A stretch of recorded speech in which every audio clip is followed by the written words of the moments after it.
안녕하세요. 2020학년도 연구실습 포스터 발표를 하게 된 임남주입니다. 저는 김동현 교수님 지도하에서 다음과 같은 주제로 연구를 진행했습니다. 우선 제가 연구했던 주제인 건선에 대해 설명드리겠습니다. 사진을 통해 볼 수 있는 것처럼 건선은 은백색의 비늘로 덮인 경계가 뚜렷한 홍반성 구진 및 판을 형성하는 만성 염증성 피부질환입니다. 건선의 치료는 파시, 소리아시스 에리어 앤 시비어티 인덱스와 BSA라는 바디 서피스 에리어에 따른 건선의 중등도에 따라 달리 진행하고 있습니다.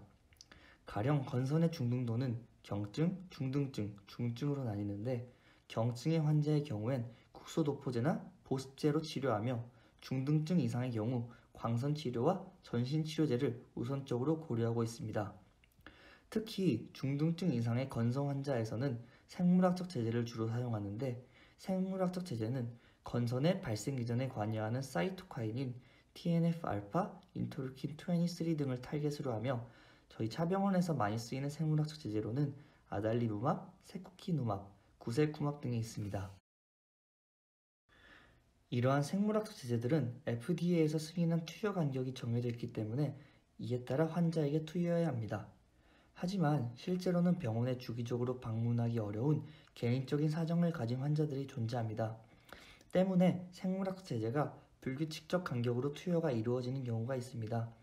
이렇게 생물학적 제제를 불규칙적 간격으로 장기간 사용하게 되면 생물학적 제제의 치료학적 효능을 떨어뜨리는 바이올로지컬 패티그가 발생할 수 있습니다. 따라서 본 연구에서는 첫째, 생물학적 제제를 규칙적으로 투여한 그룹과 불규칙적으로 투여한 그룹에서의 치료 결과를 비교하고 둘째, 환자들의 생물학적 제제 투여에 영향을 미치는 인자들을 분석하여 최적의 생물학적 제제를 도출하고자 하는 데 목적이 있습니다. 연구 방법에 대해 설명드리겠습니다. 본 연구는 후양적 연구로 진행되었고 연구 대상은 2014년 1월 1일부터 2019년 12월 31일에 분당 차병원에 내원한 환자 중 일정한 기준을 통과한 환자를 대상으로 하였습니다. 기준은 다음과 같습니다. 내원한 환자 중 판형 건선 진단을 받았으며 생물학적 제제를 이용한 치료를 최소 12주 이상 받았으며 치료 12주 이후에 파시 75를 달성하고 파시, BSA 데이터가 적절하게 기록되어 있는 환자 이 네 가지 기준을 모두 충족한 환자를 선별하였습니다. 다음으로 환자들을 생물학적 제제의 규칙 투여군과 불규칙 투여군으로 나누었습니다. 불규칙 투여군은 각 생물학적 제제마다 존재하는 FDA에서 승인한 투여 간격으로부터 1.5배 이상 지나 투여한 환자라 정의하였습니다.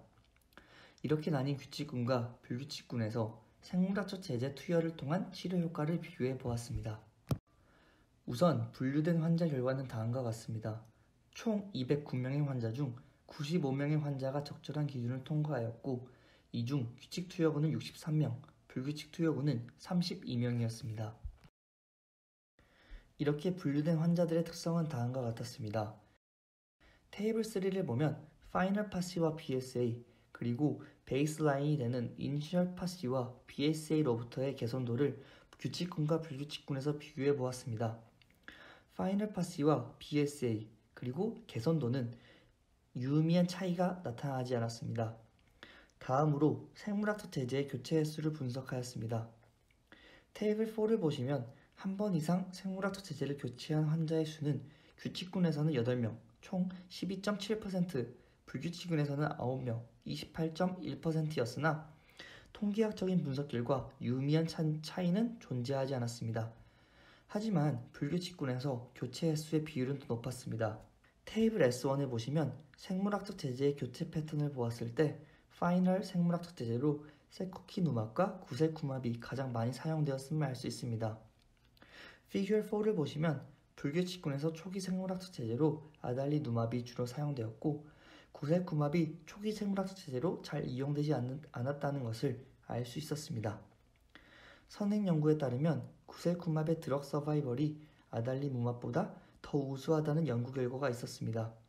또한 구셀쿠맙은 8주 간격으로 투여가 이루어지지만 아달리누맙은 2주 간격으로 투여가 이루어지기 때문에 개인적인 사정으로 병원을 자주 방문하기 어려운 환자들에게는 구셀쿠맙이 더 적합하며 따라서 구셀쿠맙이 투여 간격의 불규칙성을 해결할 수 있는 최적의 생물학적 제제라는 결론을 내릴 수 있었습니다. 최종 결론은 다음과 같습니다. 첫째, 본 연구에서는 생물학적 제제의 규칙적 투여군과 불규칙 투여군에서 치료 효과에 있어서는 유의미한 차이는 없었습니다.